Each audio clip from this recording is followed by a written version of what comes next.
Hello students, welcome to my channel Reno's Englishpedia.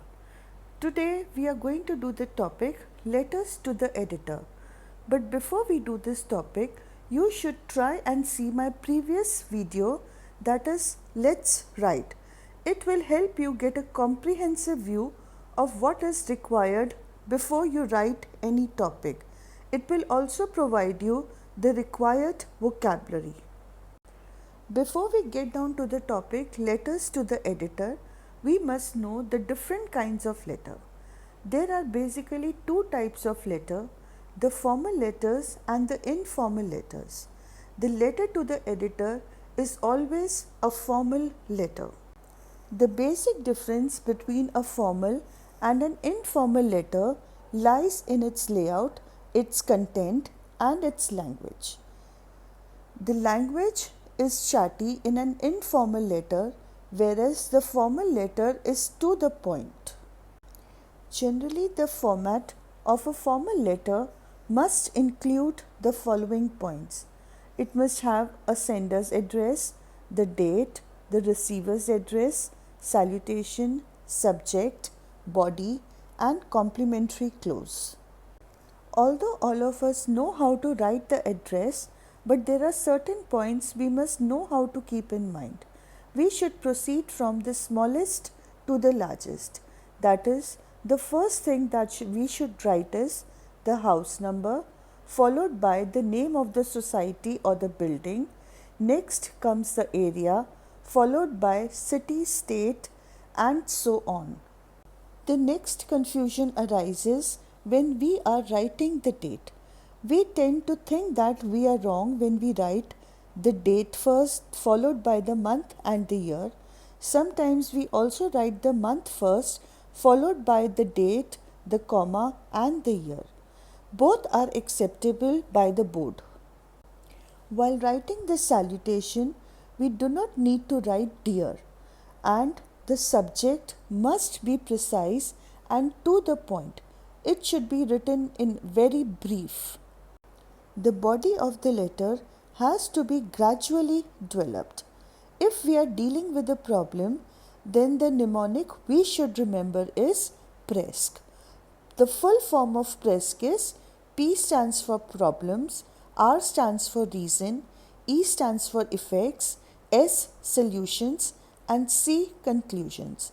These are the 5 paragraphs which we will be writing in our letter.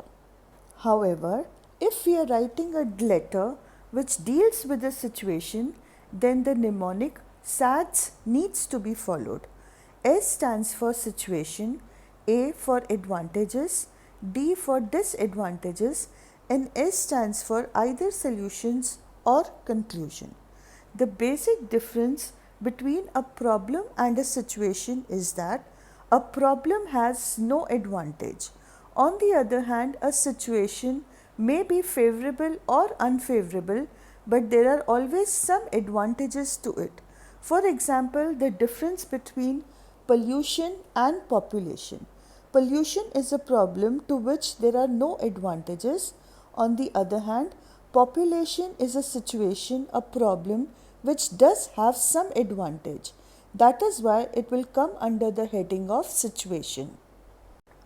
Finally, we come to the last point, that is complimentary close. It includes 2 points. First is yours, which generally children write with apostrophe S.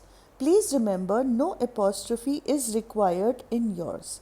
The second is the spellings of truly. They generally include E in truly. You do not need to write E. It is just TRULY. You can also write faithfully. Either one can be used while writing the complimentary close. Letters to editor are generally written to give suggestions on a public interest issue or to draw the attention of the authorities towards problems that concern a large number of people. Writing a letter, most students face the problem of how they should start a letter. We should begin with a reference to a recent development, some event or an issue. We should give details of the topic and bring out the cause-effect relationship. We should offer suggestions and solutions. But remember, we should never ever ask the editor to solve the problem, as he can only voice your views and ideas in his newspaper. He cannot solve those problems. This is how your letter to the editor should look like. First, you have the sender's address, followed by the date and the title, the editor, followed by the name of the newspaper. Over here, please remember that National Daily is not the name of a newspaper. It just means a newspaper which is available throughout the nation, and it is available every day, followed by the address of the newspaper office. This is followed by salutation of either sir or madam. Then you write the subject. Now, many children write the subject before the salutation. Again, both of them are acceptable. Your marks will not be deducted. Try to keep the subject very brief. You start the body of the letter by stating the problem, describing the results, the effects, the causes, and whatever suggestions or solutions you have. At the end, you close your letter by writing yours faithfully or yours truly, followed by the name.